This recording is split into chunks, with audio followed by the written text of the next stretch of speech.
5 strikers Manchester United could actually sign this summer after Erik ten Hag admission. Erik ten Hag says Man United will scout for another attacker this summer, and there are several realistic options to consider. Erik ten Hag has confirmed that Manchester United will be searching for a striker this summer. With Anthony Martial due to leave at the end of his contract, United will be left with one natural centre-forward, Rasmus Højlund, upon the Frenchman's exit, and so will need backup.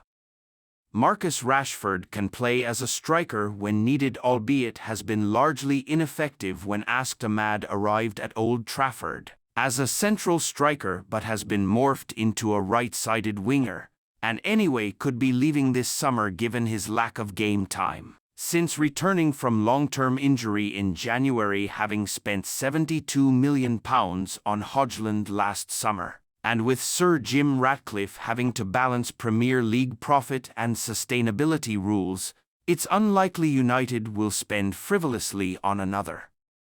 Attacker Serhou Guirassy has been linked with Manchester United, probably the most likely target on the list. Guirassy is an appealing prospect. He has 26 goals in 23 matches this season and is the reason why Stuttgart are on course for Champions League qualification. Several reports mooted that United had sounded out an interest in January, and no wonder. The attacker is thought to have a £15 million release clause in his contract. Guirassy has been very open about a move to England too. "I cannot hide these things. Everyone knows the Premier League is one of the most competitive leagues in the world," he said in November. "But at this time I don't close any doors. There are some very big teams in Europe and it's not focused only on the Premier League." Those comments will only invite more interest in the Guinea star, who turned 28 last month.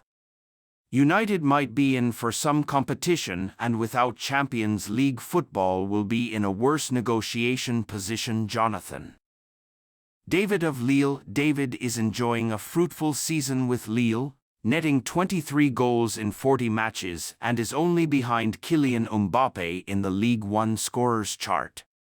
The Canada international doesn't turn 25 until next January, and so is perhaps not yet at his peak. Lille are understood to want around £50 million for the attacker, but if United can barter the price below £40 million for a player who will soon be entering the final year of his contract, then it might be a worthwhile gamble. The positive in such a deal is that David would challenge Højlund for a spot, rather than merely settle for second fiddle. The sticking point may be Arsenal, who have been linked with David and could perhaps offer more game time, albeit Mikel Arteta is considered to be leaning towards a more versatile attacker. Lois Openda. Belgian international Openda has been a bright spark for RB Leipzig this season, scoring 25 goals in 39 matches across all competitions.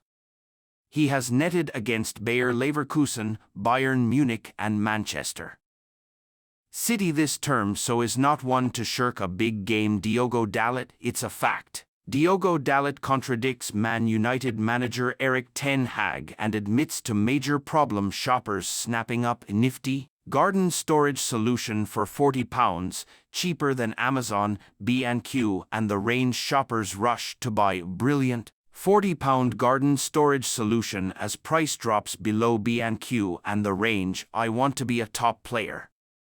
I want to play for the best teams in the world," he told The Athletic in January. Perhaps encouraging for United to hear the concern is his current physique. The 24-year-old boasts a slender figure, and questions would be asked about his robustness in the rough-and-tumble Premier League. That said, he's been injury-free all season and has bags of pace, as seen against Man City. Contracted until 2028, Openda would not come cheap, though, nor would he settle for being a bit part player in the long run. He is 3 years older than Højlund and has more Champions League experience. Some convincing would need to take place. Dominique Solanke. There are several things to say about a possible Solanke approach. Having previously played for Liverpool, the player may be tentative, albeit a move to United would be hard for someone in his position to turn down. There is also a danger of recency bias.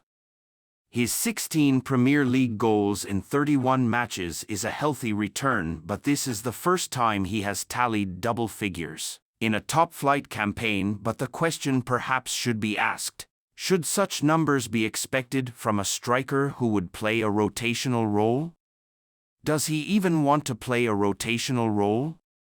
At 26, Solanke might not wish to settle for second best at a club. However, United do need a second striker, and it's not like they haven't purchased ex-Liverpool players before. Solanke may not be high on the list, but he is an affordable option at circa £30 million if other ventures fail. The bright lights of Old Trafford may be too much for the attacker to resist. Ultimately, Man United chiefs given Erik ten Hag sack message midway through Bournemouth clash. Manchester United fans took to social media to vent their frustrations at Erik ten Hag during Saturday's match against Bournemouth, who led 2-1 at the halftime break. Furious Manchester United fans called on the board to sack Erik ten Hag on social media during their 2-2 draw against Bournemouth on Saturday evening. The beleaguered Dutchman has endured a torrid second season at the helm, with United lagging well behind their rivals at the Premier League summit. And the arrival of Sir Jim Ratcliffe and Ineos has only heightened the pressure on him, given they are now the ones calling the shots at Old Trafford, with United trailing 2-1 against Bournemouth on the cusp of halftime at the Vitality Stadium. Ten Hag cut a forlorn figure on the touchline, and disgruntled fans wasted no time in calling for his head. Online. One fan posted bluntly, "Sack Ten Hag now," while another raged, "If we don't win this game, Ten Hag has to go." Others posted with the hashtag Ten Hag out. Throughout the match, Andre Onana reveals his stance, with Man United players split over Erik ten Hag's future. Although United trailed at the break, Ten Hag's men rallied to take a point back to Manchester.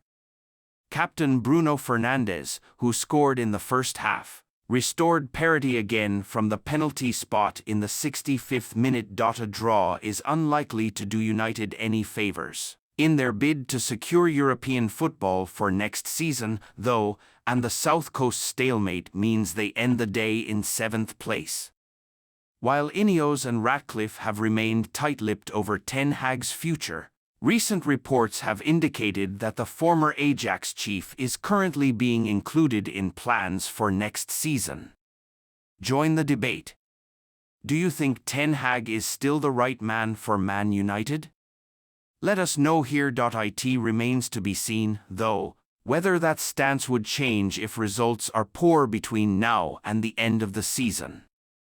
Plenty of names have been touted as potential successors, including Gareth Southgate and Graham Potter. Erik ten Hag storms out of Man United press conference as he ignores nightmare scenario.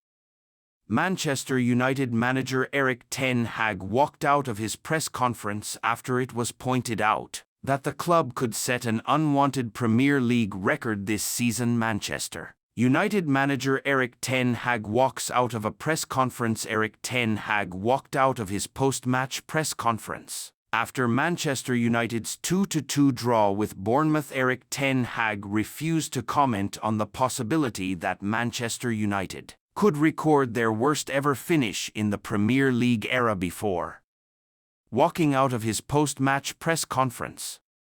United are currently languishing in 7th place after failing to beat Bournemouth on Saturday evening.